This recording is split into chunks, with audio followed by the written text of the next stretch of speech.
Clench your fists. Right now. Feel the tension in your hands. Now.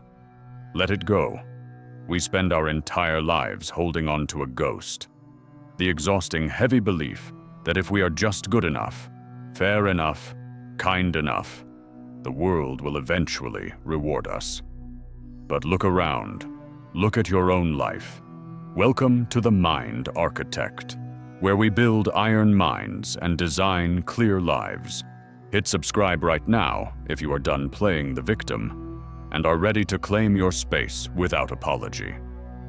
Today, we are breaking a rule no one wants to talk about. We are tearing down the comfortable lie of passive goodness. And I am going to show you why waiting for justice is exactly what is keeping you trapped, and how accepting the cold, hard rules of reality will finally set you free. Point 1. The lens of power. You are exhausted. I know you are. And it is not a physical tiredness. It is a deep spiritual fatigue. It is the exhaustion of the idealist. You look at the world, your relationships, your career, through a lens of how things should be. You give, expecting reciprocity. You work quietly, expecting recognition. But the brutal truth, you have been sold a comforting lie. The political philosopher Niccolò Machiavelli understood this centuries ago when he observed that men judge by the final result, not the purity of the attempt. We operate under the illusion that human interaction is a morality play. It is not. It is a negotiation. Every interaction, in love, in the boardroom, in society, is an exchange of power and resources. When you enter this arena armed only with passive goodness, you are not being noble. You are being naive. You are volunteering to be consumed by those who understand that power, not politeness, dictates the flow of reality. The pain you feel, that deep sense of being wronged, is simply the friction between your fragile illusions and the concrete wall of reality. Point 2. The death of the savior. So, what is the default reaction when the world plays rough? We shrink. We adopt the posture of the victim. We cry out to the universe, to our bosses, to our partners, demanding fairness. We wait for a savior. But I need you to hear this, and let it echo in the deepest part of your mind. No one is coming to save you. This sounds terrifying to the weak mind, but to the architect, it is the ultimate shield. It is the ultimate strategic advantage.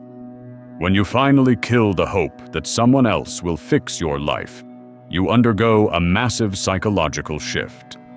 Your isolation goes from being a state of painful loneliness to an impenetrable fortress. The fearful person enters every situation looking for rescue, ignoring red flags, begging for validation. But the firm person, the one who has accepted radical responsibility, enters the room calmly. They observe. They evaluate. Because they know they are their own absolute backup plan, they are not rushed. They do not trade their peace for cheap, unfair alliances. Accepting your profound aloneness is not a tragedy. It is the exact mechanism that makes you untouchable. Point 3.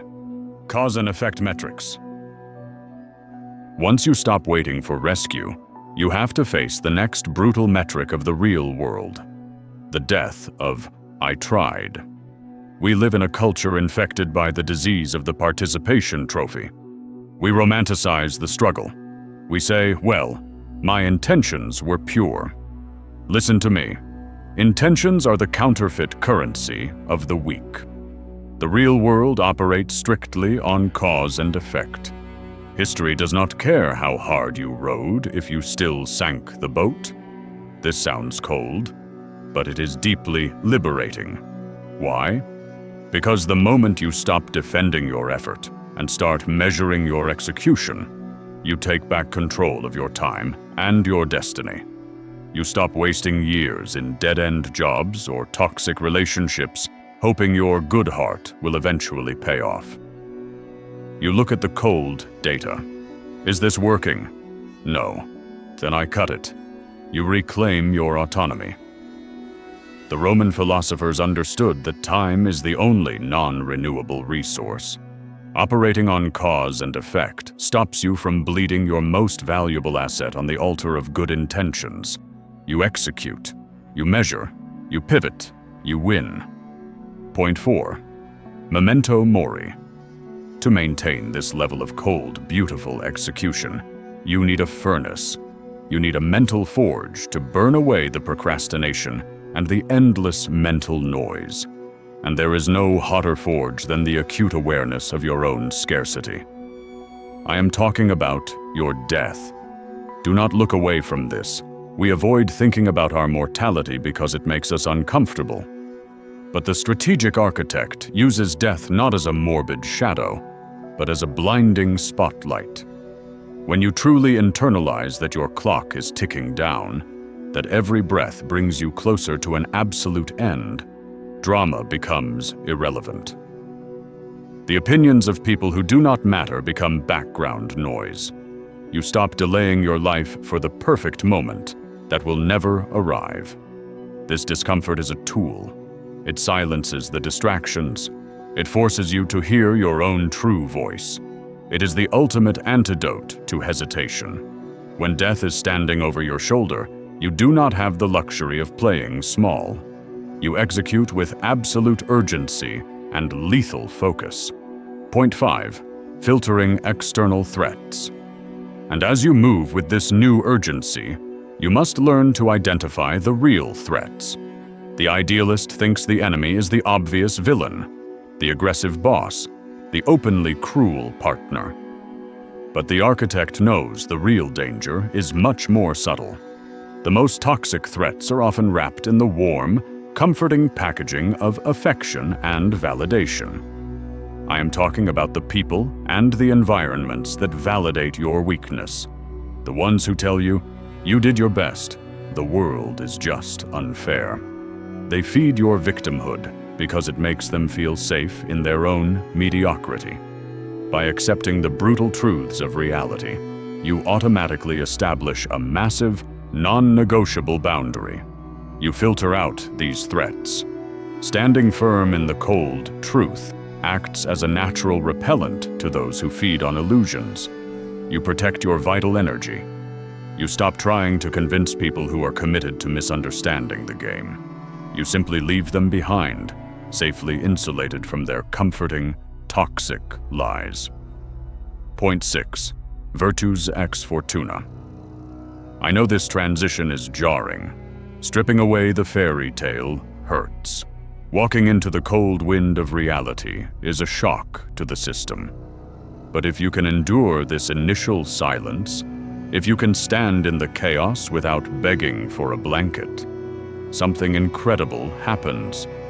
The pain of unmet expectations dissolves. You enter the realm of the dichotomy of control.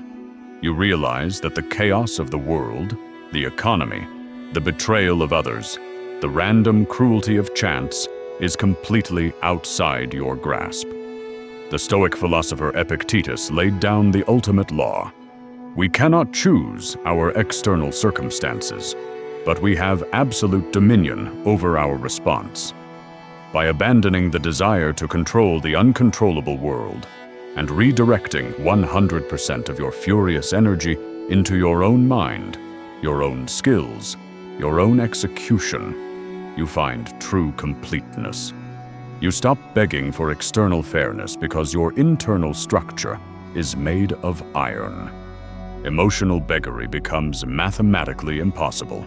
You are no longer waiting for the storm to pass. You have become the storm. Point 7. The architect. This is where the transformation is complete. The concepts we have discussed, the lens of power, radical responsibility, cause and effect, the urgency of death, and the absolute control of the mind. They fuse together. You are no longer just protecting yourself. You have evolved past resilience. You have achieved anti-fragility. When you operate with this framework, the things that break normal people actually make you stronger. Rejection? It is just data. Betrayal? It is a cleared path. Failure? It is a required step in the algorithm of success. Look at the competencies you have just acquired. You have the capacity for infinite survival. You maintain a terrifying calmness in the center of chaos. You possess total, unapologetic emotional independence. The person who can sit alone in a room, look at the brutal, unvarnished truth of the world, and smile, is a person who cannot be manipulated, cannot be broken, cannot be stopped. You are unshakable. Do not ever look at this shift as a loss of your innocence. Look at it as the acquisition of your ultimate power. The time you spend alone, tearing down these old passive beliefs, is not a void.